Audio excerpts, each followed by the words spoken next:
Fabrice Levet, entraîneur des Sonars, ancien athlète valide sur les Jeux Olympiques de Barcelone.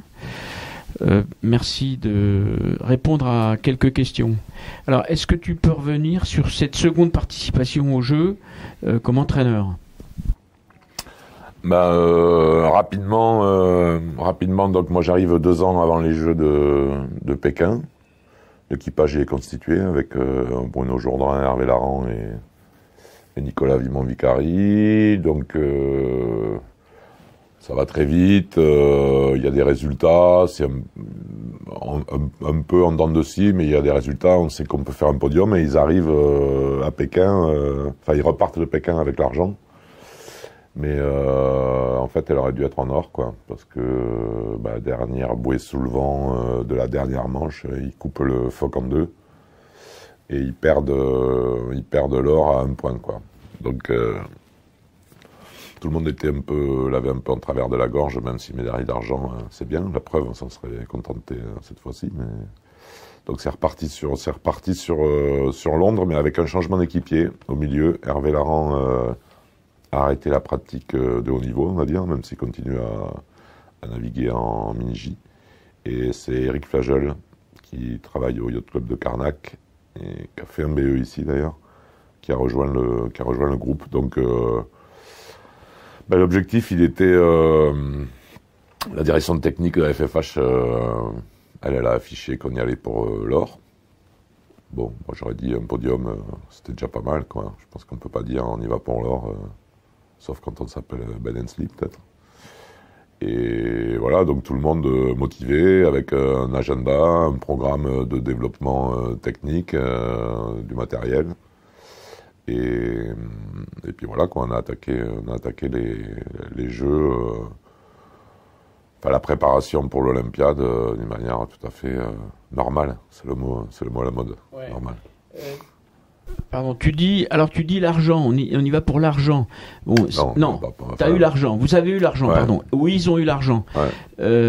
C'est quoi l'argent au-delà de la médaille, pour les athlètes comme pour l'entraîneur ? C'est comme beaucoup de projets, le nerf de la guerre, quoi. Parce que bon, ça peut être un des nerfs principaux de la guerre. Parce que d'abord, c'est un sport mécanique, donc forcément, faut acheter le matériel, quoi. Et c'est un sport aussi, et donc il y a aussi de l'usure. Ensuite, il faut avoir aucun regret, donc il faut essayer tout ce qu'on pense qui peut amener un plus en aisance, en vitesse. Donc il faut un minimum pour fonctionner. Et de ce côté-là, on peut pas dire que on n'a pas à se plaindre, quoi. C'est-à-dire que déjà humainement, les 3 équipiers, ils avaient de quoi vivre, c'est-à-dire qu'on leur donnait du temps, on leur libérait du temps. Même s'ils n'étaient pas tous les 3 sur le même pied d'égalité, on leur libérait du temps pour pratiquer. On a voulu un nouveau bateau, on a eu un nouveau bateau, il y a eu du travail à faire dessus, il a été fait. On a quelques partenariats privés qui nous aident en plus des partenaires institutionnels. Et puis ici à l'école, il y a quand même eu pas mal de personnel dont je fais partie qui ont été qui ont été missionnés pour cet objectif-là, quoi. Donc même pour le développement du matériel. Pour le développement, oui, même pour le développement du matériel. Moi, je me rappelle même, et déjà depuis Pékin, hein, parce que avec Erwan, là, qui travaillait au plastique à l'époque, on a complètement désossé le bateau Geronimo qu'on avait reçu, là, et on a mis la quille d'un côté, le pont de l'autre, on a changé de pont et tout. Bon, voilà, tous les travaux, on faisait pas ça pour rigoler, hein, tout était argumenté, mais à chaque fois, on a eu les moyens de bien fonctionner, quoi. Donc, il y a toujours des détails, il y a toujours des trucs qu'on peut améliorer, mais je pense on n'a pas à se plaindre, quoi, à ce niveau-là, quoi. Par rapport à d'autres régates, les régates que vous aviez fait au préalable, est-ce que celle des Jeux est fondamentalement différente ? C'est la régate, quoi. C'est la régate qu'il faut pas louper, qui va faire que son sport va rayonner, qui va faire que l'argent il sera peut-être là pour le futur, voilà, quoi. Donc forcément, il y a une petite pression particulière sur cette régate-là, quoi. On peut toujours faire des mondiaux, des européens, des étapes de World Cup en disant on a un objectif précis, on va essayer ce phoque-là, par exemple, ou on va essayer cette configuration-là, quoi. En se disant on va revenir, on aura appris quelque chose, ça va nous aider à progresser. Mais quand on fait ça, c'est pour les Jeux, quoi. Donc les Jeux, c'est voilà, quoi, c'est la régate. Et donc, vous arriviez comme un des favoris? On était, je dirais, 5-6 bateaux à pouvoir monter sur le podium. Dans quel ordre, on n'avait pas trop d'idées, mais on était dans ces bateaux-là, quoi. Après, bon, des fois, c'est assez, ça bouge pas mal. Ça bougeait pas mal, à part pour la première place au niveau du classement, là, cette année. Il peut arriver de temps en temps qu'il y en ait un qui s'envole et qui est intouchable, qui est touché par la grâce, on va dire. Là, c'était un peu le cas des Néerlandais, qui finissent avec 22 points d'avance, quand même. Qui finissent avec 20 points d'avance sur le deuxième, quand même. C'est pas rien. Donc, pour eux, ça s'est plutôt plus que bien passé. Et puis derrière, ça a chassé, puis ça s'est fini au point, comme à chaque fois, ça se finit au point près, quoi. Donc, et donc, qu'est-ce qui s'est passé, vous?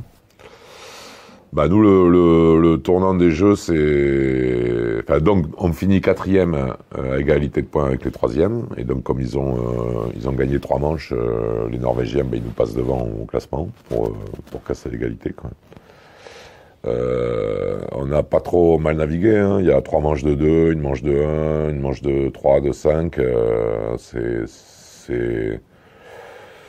C'est des bonnes manches, mais on a eu en fait 2 accidents. Un accident, c'est à la manche 4 où sur la ligne d'arrivée, on fait une faute, hein. Il y a pas d'autre chose à dire, quoi, sur le grec.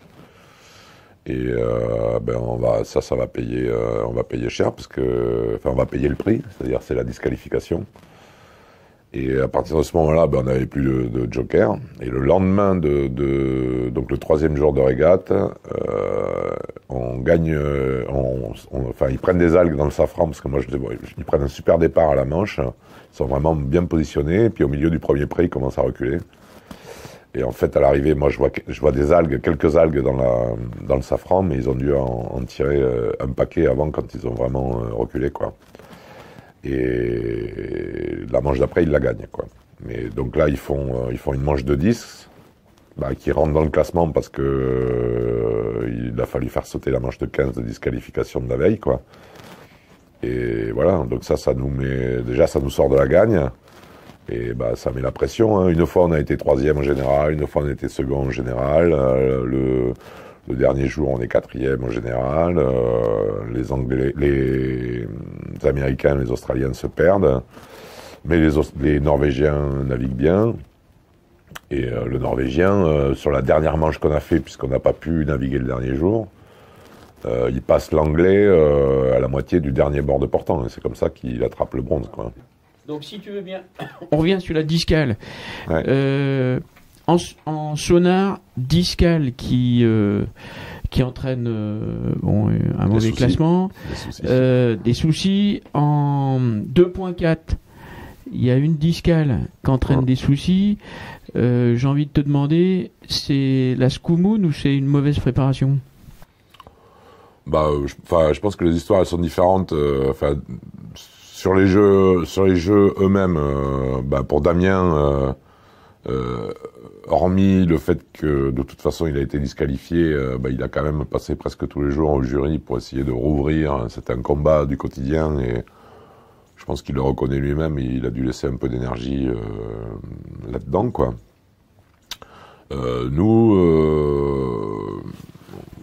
Je sais pas si on peut dire que c'est la mauvaise préparation. Le problème, il a été identifié, en tout cas en sonar. En 2.4, je pense pas, parce que je pense que Damien, il a été rarement confronté à une présence au jury, on va dire, qui est régulière. Alors que nous, on a eu des périodes où depuis 4 ans, c'est un peu le sujet, la toile de fond, quoi. C'est-à-dire que de temps en temps, on a des périodes où ça se passe bien, où on n'est pas trop souvent au jury, mais il y a aussi des périodes où on peut y être régulièrement. Et c'était un peu un des sujets de la préparation, c'était attention, faut naviguer safe, surtout au jeu, il y a pas de cadeau, quoi. Il y a des régates où ça peut se gérer sur le ponton, je dirais, avec un pack de bière ou une tape dans le dos, etc. Ça se passe jamais comme ça au jeu. Donc c'était quand même une des recommandations. On avait reparlé du règlement ici sur le dernier stage qu'on avait fait fin juillet à l'école. Bon voilà quoi. Après, c'est plutôt la façon dont ça s'est passé quoi. C'est-à-dire qu'on peut se faire attraper dans une zone bouée sous le vent. On arrive à 7-8 bateaux, les engagements, on sait plus qui est devant, derrière et tout, et paf, ça nous tombe dessus. Bon, ça peut arriver quoi. Là, sur la ligne d'arrivée, je pense que on aurait pu s'en passer quoi. C'est ça qui est dommage quoi, parce que de toute façon qu'ils finissent devant ou derrière le grec, ça changeait rien, ils auraient eu l'argent. Voilà. Après, c'est aussi faut arriver à canaliser cette pénalité-là. Elle est arrivée parce que Bruno il a la rage et qu'il va pas lâcher un point. Et moi, je veux surtout pas qu'il perde cette qualité-là, quoi. Faut arriver à la canaliser, à la dompter, pour pas que le fait de gagner un point, ça en fasse perdre 6 sur le coup, quoi. Mais c'est vrai que c'est un des axes de travail qu'il va falloir encore plus approfondir, développer, etc., etc. Mais voilà. Donc tu parles au futur. Ça veut dire Rio. WhatsApp Rio. Là, dans une semaine, on a le débrief de la Paralympiade, donc ça fait partie des sujets, quoi. Mais de ce que je sais avec les gars, c'est que tout le monde a l'air motivé pour aller jusqu'à Rio. Oui. On était aux États-Unis quand le jour où ça s'est décidé, donc ça se jouait entre Boston et Rio et je sais plus quelle ville. Et puis avec Bruno, on avait dit, bon, si c'est Rio, on y va. Si c'est Boston, on verra. Et puis ça a été Rio. C'est bien. Et puis en plus, ça va être différent parce que enfin, après Sydney, on va être sur le même site que tout le monde, quoi. Donc fini la séparation Weymouth-Londres, là, parce que Weymouth, c'était un peu quand même... C'était glauque. Wow, c'était glauque, ouais. C'était la remarque de Thierry. En fait, par rapport à ça, par rapport à l'organisation des Jeux, la séparation Weymouth-Londres, elle est obligatoire, mais elle est obligatoire, comme on l'a vécu Qingdao, Pékin, quoi. Mais là... quand on arrive, c'est toujours trop grand, quoi, parce qu'on est beaucoup moins nombreux que les valides. Donc, voilà, mais sur l'eau, il n'y avait personne. Les prix, c'était prohibitif. Pour accompagner, il y avait des bouées, il fallait pas sortir des zones. Il y avait, ils ont fait fort sur la sécurité, hein, ça. Je pense que ils pouvaient pas nous arriver grand chose, hein, à part un événement météorologique contrariant. Mais du coup, c'était presque plus humain, quoi. D'accord. Voilà. Donc c'était humain quand on arrivait à se sortir du village, aller au petit pub qui donnait sur le channel, là, où là on pouvait se mélanger tranquille. Mais là, c'est enfin voilà, moi si j'ai un regret, c'est ça, quoi. Et, en fait, quand on arrive à Londres dans le village olympique, on n'a pas cette sensation-là, c'est mélangé, ça circule, ça vit, etc., quoi. Et là, Weymouth, c'était vraiment aseptisé, quoi. Thierry disait en fait que lui, il avait vachement mal vécu le fait d'avoir été décalé sous le vent. Ah oui, oui. Bah oui. Alors donc là, c'est grosse différence par rapport à Pékin. À Qingdao, après un certain temps, après le départ, ils envoyaient une flamme et on pouvait suivre la régate en étant évidemment contraint à des actions, jamais se placer entre un bateau et la marque, faire attention aux vagues, etc. Mais on suivait par la leyline gauche ou droite et on pouvait voir un peu plus ce qui se passait sur l'eau. Là, on voyait le premier quart, je dirais, enfin en sonore, hein, parce qu'en 2.4, ça devait aller plus vite encore. Mais nous, on voyait le premier quart, et puis après, moi, j'étais avec des jumelles, là, mais on confondait, on ne savait pas si c'était l'italien, l'irlandais ou le français.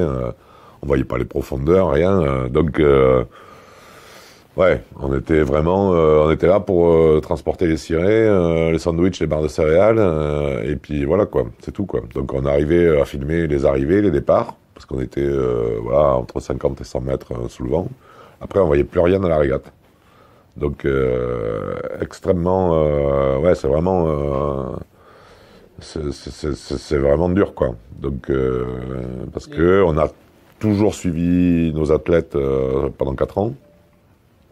Et là, pour The Regatta, enfin, à la limite, on aurait été, je pense qu'au bistrot, en train de regarder le GPS et les traces GPS, on en voyait plus que sur l'eau, quoi.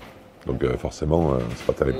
Donc Vemousse Glauque, ça fait la 3e fois que tu fais comment ça s'appelle, une cérémonie d'ouverture des JO. Alors c'est quoi l'évolution Ah bah c'est beaucoup plus oui, la cérémonie elle-même, c'est beaucoup plus spectaculaire, festif. Voilà, à Barcelone, j'ai fait la cérémonie d'ouverture. À Pékin et Londres, j'ai fait que les clôtures. Mais j'ai regardé à la télé les cérémonies d'ouverture. À Barcelone, c'était sage, on va dire, par rapport à. On a l'impression qu'ils ont. Il y a un petit contest entre les villes à chaque fois pour qui va en faire le plus. Bon là, voilà, donc forcément. Mais enfin, moi personnellement, bon le spectacle c'était super là. Bon voilà, il y avait quelques stars de la chanson anglaise et ils ont mis les moyens. Mais moi à chaque fois, ce qui est le plus fort, c'est le moment où je rentre dans le stade olympique. Enfin, au moment où on sort du tunnel du stade olympique là, et qu'on voit 80 000 personnes. Ça, c'est vraiment les moments. Moi, j'en voudrais pas plus, quoi. Donc, après, c'est du détail, c'est joli, c'est les feux d'artifice. Ça fait plaisir, en plus à mes enfants qu'à moi. Voilà. Mais chaque fois, j'ai les poils qui se dressent quand je rentre sur la piste. Donc, ça resserre un peu les liens avec les athlètes, ça? Ah, c'est des moments forts. C'est des moments forts.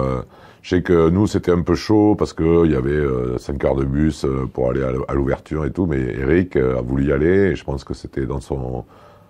Ça faisait partie de ce qu'il avait envie de faire pour des Jeux paralympiques et franchement, je me voyais pas lui dire t'y vas pas quoi.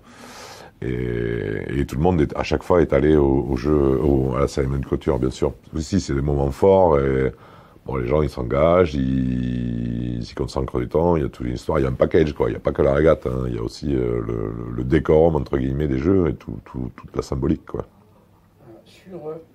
Sur les relations entre l'équipage, c'était souvent assez intéressant de les voir en matière de collaboration quand ils étaient à l'école. Ça s'est géré comment, ces différences? Bah, enfin, sur le quotidien, il s'est rien passé de spécial par rapport au jeu, quoi. Il y a un petit couple qui est Nicolas et Eric, on va dire. Donc là, il y a un relationnel assez fort entre les deux parce que il se file, enfin, Eric, il prend en charge un peu Nico, il s'occupe de pas mal de choses, mais bon, régulièrement. Quand on peut aussi le soulager entre guillemets parce que c'est quand même enfin voilà quoi, faut le faire hein. Donc quand de temps en temps on prenait Nico pour le petit déj, on allait l'amener, bon voilà quoi. Mais bon, après Nicolas il se gère la plupart du temps, il se gère, il y a des trucs qu'il peut pas faire évidemment en étant aveugle, mais il essaye d'en faire un maximum, donc c'est pas un problème quoi. Donc il y a rien eu de particulier pour les Jeux, on était depuis, si, c'était encore plus facile, je dirais, parce que depuis quelques années, là, on essaye de pas aller dans des chambres d'hôtel quand on est en déplacement, on essaye de louer des maisons, comme ça on se fait la bouffe, etc. Donc on a nos horaires comme on veut, c'est moins lourd que de trimballer tout le monde chercher un resto tous les soirs, etc. Voilà, c'était ouvert à 24/24 le self, donc on faisait ce qu'on voulait. Et on n'avait qu'à dormir et se doucher à la maison, on était parfaitement bien parfaitement bien équipé, donc il n'y avait pas de problème. Donc humainement, il n'y avait rien de particulier, quoi. Et donc, ton côté sud-ouest, c'est un plus dans la relation athlète-coach? Bah, je pense que j'ai la même motivation qu'eux, c'est-à-dire que, enfin, j'ai la même motivation qu'eux déjà au niveau des résultats, parce que voilà, quoi, on se tape tous les mêmes programmes, les milliers de kilomètres en bus et en camion, etc., en avion, etc. Donc, moi, je préfère quand ils gagnent, c'est sûr, que quand ils font quatrième. Après, le deuxième point en commun, c'est que qu'on s'était dit avant de recommencer, là, c'était il faut pas avoir de regrets, quoi. Donc quand j'ai quelque chose à leur dire, je leur dis. Donc ça peut être une qualité et un défaut aussi. Voilà. C'est-à-dire que moi, on va rien louper, c'est sûr que si je vois quelque chose, je leur dirai. Ah, peut-être, alors après, il y a la forme, peut-être que des fois, le côté sud-ouest, il m'enflamme, ou il faudrait que je tourne cette fois ma langue dans la bouche avant de tweeter, comme dirait Valérie. Et voilà. Et ça peut être clash ou mini-clash? Oh, on s'est déjà attrapé, ouais. On s'est déjà attrapé, mais par contre, on a l'intelligence de...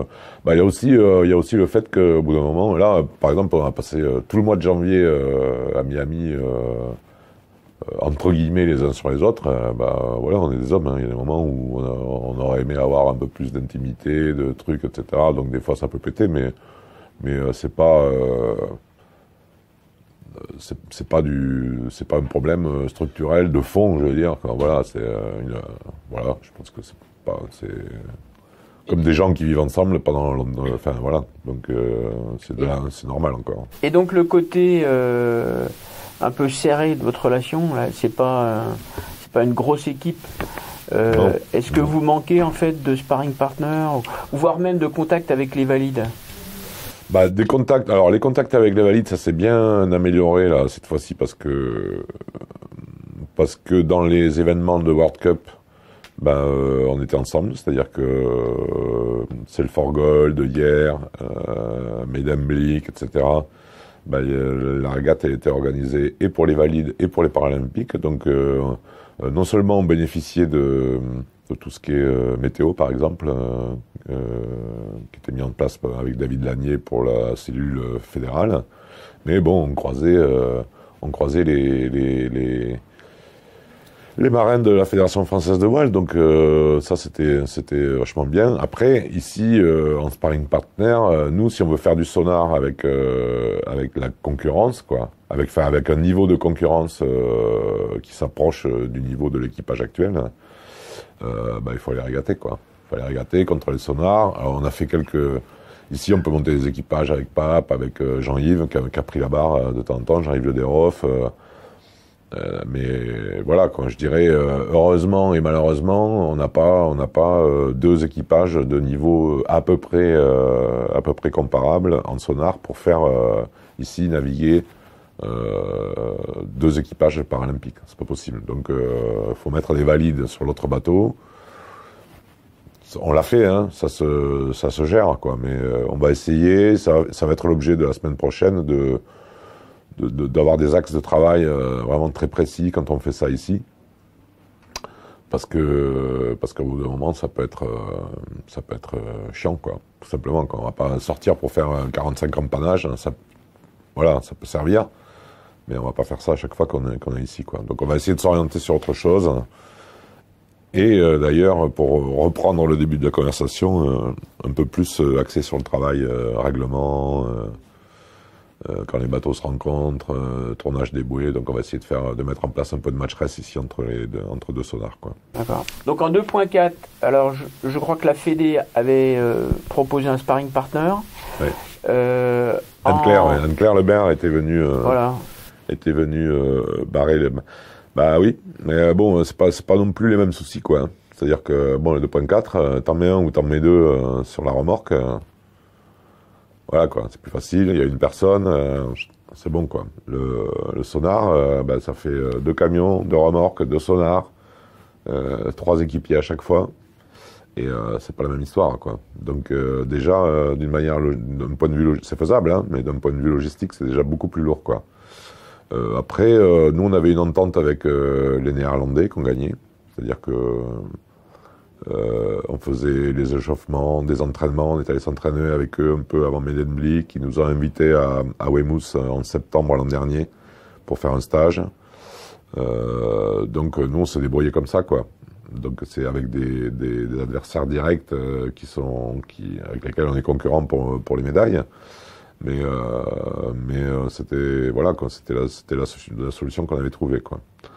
Après c'est un peu plus c'est plus dur à trouver en France des gens qui viendraient spécifiquement pour le sonar.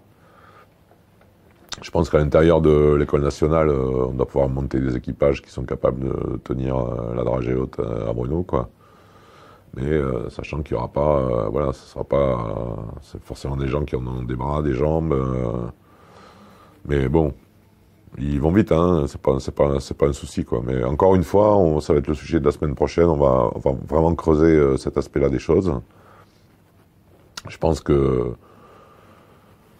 que en régaté, c'est quand même, enfin moi c'est mon avis, hein, on peut ne pas être d'accord avec ça, mais régaté c'est vraiment le meilleur entraînement, quoi. Parce que la pression, parce que pas l'obligation du résultat, mais quand même un curseur, enfin une photo à la fin de la journée ou de la régate qui fait que on sait si on a marché ou pas bien marché, quoi. Et même si on passe des heures à valider des voiles sur l'eau, il faut les essayer en régate parce que c'est quand on va faire des relances qu'on va valider les voiles, pas que de la ligne droite, etc. Donc pour nous, plus la motivation des gens, Bruno par exemple, il va pas passer 5 jours à faire des speed tests ici en sonar, quoi. Ça va vite lui prendre la tête, quoi. Alors que régater, le côté régate ludique, etc. Ça même marche des encore, speed quoi. tests. Même des speed tests. On en a fait, mais bon, on va pas programmer ça. On va pas faire une fois par mois. Je pense qu'au niveau technique et matériel, il y avait tout un programme qui avait été élaboré entre validation du bateau, de l'appendice, mât, baume, safran, voile, etc. Et on a tenu l'agenda et vraiment, je pense qu'on était, même s'il n'y a pas beaucoup de différence, on était parmi ceux qui marchaient le mieux, quoi. Donc le bateau, on l'a fait marcher, hein, grâce à Bruno qui a l'expérience quand même de la mise au point de bateau. On a plutôt avancé assez vite, quoi. Là où on s'est battu, c'est la qualité du matériel qui est livré dans la classe sonar, quoi. Et ça, c'est vraiment un dossier, quoi. Donc il y a beaucoup de travail pour faire évoluer le bateau. Entre le moment où on reçoit le bateau et le moment où le bateau est compétitif, il y a du travail, quoi. Voilà. En fait, t'es prof à l'École nationale de voile, t'es en charge notamment de la formation des entraîneurs. Tu nous as dit en fait que ce que tu faisais, toi, c'est quelque chose de très typé, c'est-à-dire très orienté autour de la compétition. Comment tu vas pouvoir gérer en fait toutes ces formations ? L'emploi du temps, il va être variable, hein. C'est sûr que c'est pas l'année dernière que j'aurais pu faire ça. C'est peut-être justement cette année que je peux le faire. Parce que il y a des rythmes qui sont différents dans une Olympiade, quoi. On est tellement à fond quand on a un objectif comme ça qu'on peut en oublier quelques missions qui font partie malgré tout de votre travail. Mais je compte sur Jean-Yves pour me le rappeler. Je sais pas quelle forme ça va prendre, j'ai pas réfléchi du tout à ça. Là, par exemple, je suis en train de m'occuper du matériel, là, de tout classer, inventorier. Et vraiment, voilà, je pense que dans un petit mois, là, j'aurai un peu plus la tête froide et on verra quelles sont les opportunités. À côté de ça, il y a des propositions qui arrivent à droite, à gauche. Donc voilà, je sais pas quelle forme ça va prendre. Il faudrait que j'écrive, sans doute, un peu, mais ça, j'ai pas eu le temps de le faire encore. Et voilà. Et puis, je pense qu'il faut aussi que je m'aère un peu, quoi. Que je coupe un peu avec ça pendant un petit bout de temps pour pouvoir réattaquer avec une autre motivation et puis pour aller voir chercher d'autres infos ailleurs et vivre d'autres choses, hein, c'est important aussi. c'est pas un métier, qu'on peut pas dire que ce soit un métier entraîneur de Jeux Olympiques. Et alors, moi, je te proposerais une aération par l'écriture. Ouais. Qu'est-ce que t'en penses? Oui, non, bien sûr, c'est ça. Mais je pense que moi, ce que je vivrais mal, c'est de recevoir une commande, par exemple. C'est quand j'aurai envie de le faire, que je saurai ce que je veux faire, je le ferai, quoi. Voilà, si on me dit pour le mois de mai, tu nous ponds un truc comme ça le fera pas. Voilà. Merci. Rien, c'est moi.